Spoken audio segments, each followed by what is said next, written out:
Hi guys! Magandang araw! Nandito ako ngayon sa My Lots for Less Supermarket.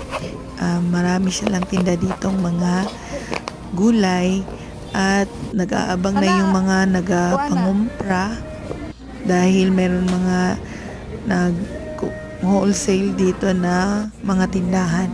Kaya kapag hindi ka maaga ay nauubusan ka talaga ng mga gulay dahil ibinebenta din nila ito.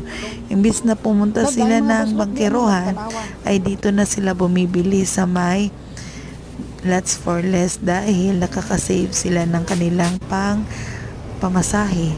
Ayan, pumipili lang ako ng mga hindi bulok na mga gulay para meron kaming magulay dahil kapag doon ako sa kanto ng aming subdivision bumili ay napakamahal na ng gulay. Kompleto sila dito mga langga at mura pa.